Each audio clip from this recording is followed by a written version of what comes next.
கடகராசி அன்பர்களே, 5 கிரகங்கள் இணைவு, அதாவது காலச்சக்கரத்தினுடைய 11வது வீடான கும்பமனையில் 5 கிரகங்கள் இணைவு, அதாவது உங்கள் ராசிக்கு அதாவது கடகராசி அன்பர்களுக்கு 8ஆம் இடம் என்று சொல்லக்கூடிய அட்டமஸ்தானத்தில் 5 கிரகங்கள் இணைவு. ஸோ என்னென்ன கிரகங்கள் இணைது? புதன் பகவான்.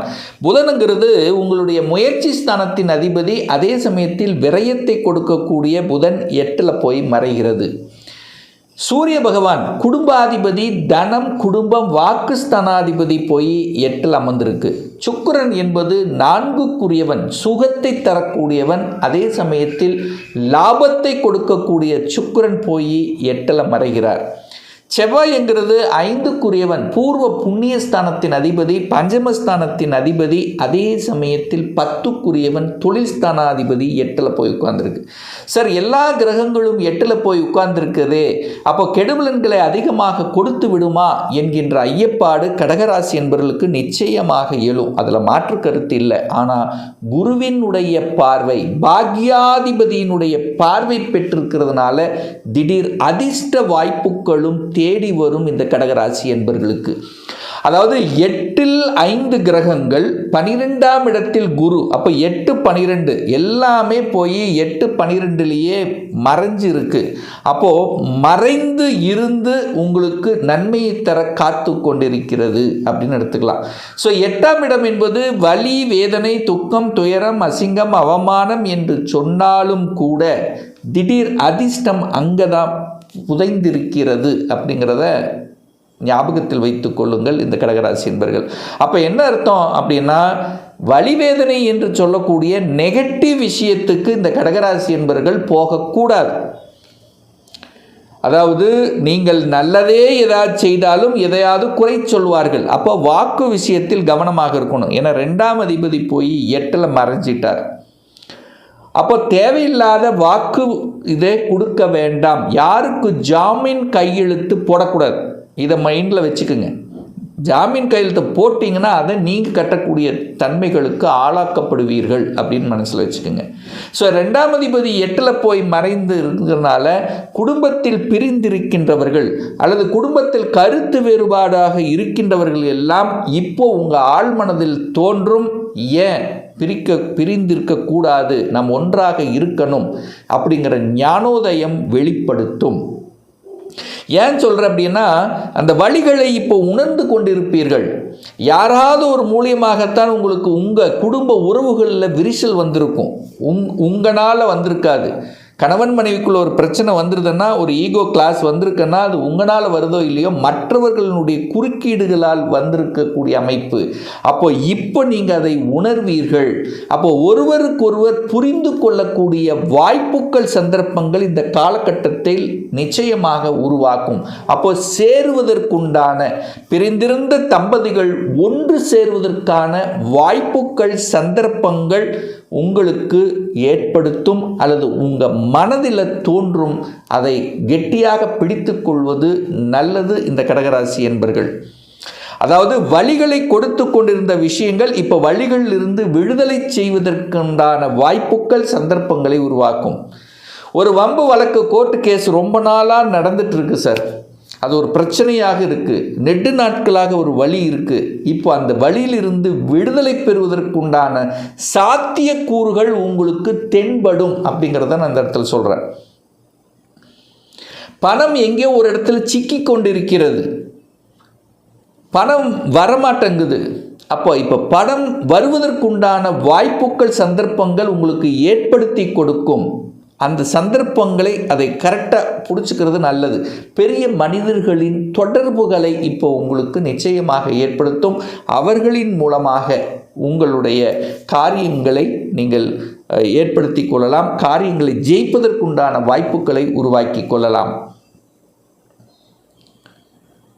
இந்த கடகராசி அன்பர்கள் இப்போதான் பார்த்தீங்கன்னா நிறைய பேர்த்துக்கு தொழில், வேலை ரீதியில் பார்த்திங்கன்னா சில மாற்றங்கள்ங்கிறது கண்டிப்பாக இந்த காலகட்டம் உண்டு. இப்போ வேலையில் பாருங்கள், அழுத்தம், ப்ரெஷர், உங்களை டென்ஷன் படுத்தி கொண்டிருந்தவர்கள், மேலதிகாரியாக இருக்கட்டும் அல்லது யாராக இருக்கட்டும், அவர்கள் இப்போ உங்களை விட்டு வெளியேறுவார்கள். அல்லது நீங்கள் அவங்கள விட்டு வெளியே செல்லக்கூடிய வாய்ப்புகள், சந்தர்ப்பங்களை உருவாக்கும். அப்போ ஒரு பிரச்சனைக்கு தீர்வு கிடைக்கக்கூடிய ஒரு காலகட்டம் என்பதை ஞாபகத்தில் வைத்துக் கொள்ளுங்கள். நிறைய இந்த கடகராசி என்பர்கள் வெளிநாட்டுக்கு செல்லணும் அல்லது வெளியூரில் போய் பணிபுரியணுங்கிற எண்ணம் உங்கள் ஆழ் மனசில் அதிகமாக இருந்துட்டு இருக்கும். இது ஒரு அற்புதமான ஒரு காலகட்டம். இந்த வெளிநாடு, வெளியூர், அந்நிய மதம், வேறு கேஸ்ட்டு சம்பந்தப்பட்ட இவர்களின் மூலமாக இப்போ நன்மைகள் நடக்கக்கூடிய தன்மை தொழில் ரீதியாகவோ வேலை ரீதியாகவோ உத்தியோக ரீதியாகவோ அமையப்பெறும். அப்போ வெளிநாட்டில் நீங்கள் அப்ளை பண்ணி காத்து கொண்டிருக்கக்கூடிய கடகத்துக்கு இப்போ நல்ல செய்திகள் உங்கள் காதில் விழுகும். டக்குன்னு, சார் நான் அப்ளை பண்ணி 3 மாதம் ஆச்சு சார், நான் வெளிநாட்டுக்காக ட்ரை பண்ணிகிட்ருக்கேன் சார், ஒரு 6 மாதமாக ட்ரை பண்ணிகிட்ருக்கேன், ஒரு 3 மாதமாக ட்ரை பண்ணிகிட்ருக்கேன், கிடைக்க மாட்டேங்குது என்கின்ற விரக்தியில் இருக்கக்கூடிய கடகத்துக்கு இப்போ சொல்யூஷன் கிடைச்சிடும். திடீர் அதிர்ஷ்டமாக உங்களுக்கு கிடைக்க பெறும் அப்படின்னு தான் நான் இந்த இடத்துல சொல்கிறேன். இந்த கடன் விஷயத்தில் மட்டும் கவனமாக இருக்கணும். கண்டிப்பாக கடன் யாருக்காவது கொடுத்தீங்க, யாருக்காவது ஜாமீன் கையெழுத்து போட்டீங்க, அது பிரச்சனைக்குரியதாக மாறும். அதை மைண்டில் வச்சுக்கோங்க. நெகட்டிவ் விஷயத்துக்கு உங்கள் மனசு, உள் மனசு இது நெகட்டிவ் அப்படின்னு படுதுன்னா அதுக்குள்ளே இறங்க வேண்டாம். அடுத்து ஒரு நெகட்டிவ் விஷயம் என்னென்னா ஹெல்த் விஷயம். ஏன்னா 5 கிரகங்கள் போய் 8ல் உட்கார்ந்துருக்கு, ஒரு வலிங்கிற இடத்துல இருக்குது. அப்போ ஹெல்த்தை கேர் எடுத்துக்கொள்வது நல்லது. இந்த கடகராசி என்பர்கள் சரியான உணவு கட்டுப்பாடு முறைகள் பின்பற்றணும். உடற்பயிற்சி ரொம்ப ரொம்ப முக்கியம். சுகர் இருக்கிறவங்க ரொம்ப அதிகப்படுத்தும். அப்போ உணவு கட்டுப்பாடு, எக்ஸசைஸு இதெல்லாம் ரொம்ப முக்கியம்னு சொல்லிட்டேன்.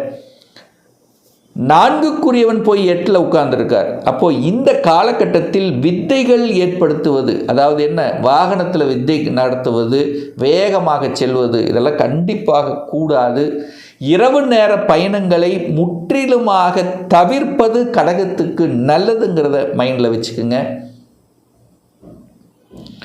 அதே சமயத்தில் பார்த்திங்கன்னா ஏதாவது ஒரு போட்டி பொறாமை அப்படிங்கிறது கண்டிப்பாக ஏற்படுத்தும். இப்போ இந்த காலகட்டத்தில் நீங்கள் எதிர்ப்பை வெளிப்படுத்தவே கூடாது. நெகட்டிவ் விஷயத்துக்குள்ளே போகக்கூடாது. நீங்கள் நல்லதே செய்தாலும் எதையாவது குறை சொல்லுவார்கள். அவசரப்பட்டு ஆக்ரோசப்பட்டு வேலையை விட்டு விடுவது கடகராசிக்கு ஆகாது. ஏன்னா உங்களை டெம்ட் ஏற்றுவாங்க. வேலையில் பளு இருக்கும், கூடுதல் பளு இருக்கும். ஒரு சிலருக்கு ப்ரொமோஷன் கிடைச்சிடும்.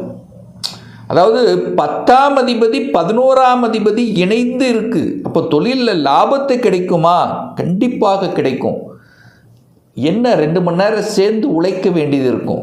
கூடுதல் பணி சுமைங்கிறது அதிகமாக இருக்கும் கடகத்துக்கு. பட் லாபம் கிடைக்குமா அப்படின்னா லாபம் என்பது நிச்சயமாக உண்டு, அதில் மாற்று கருத்து இல்லை. அப்போ திடீர் அதிசயம் நடக்கும், திடீர் எதிர்பாராத அதிர்ஷ்டம் நடக்கும், எதிர்பாராத வெற்றிகள் நடக்கும். நினைத்து பார்க்காத, அதாவது நடக்காத ஒன்று நடந்துருச்சு அப்படிங்கிற மாதிரியும் ஒரு சிலருக்கு ஏற்படுத்தும். ஏன்னா வலிகளை கொடுக்கக்கூடிய இடம் அல்லவா. அப்போது வேலை, அதாவது நெகட்டிவ் விஷயத்துக்குள்ளே மட்டும் போகக்கூடாது. இதை மட்டும் மைண்டில் வச்சுக்கோங்க.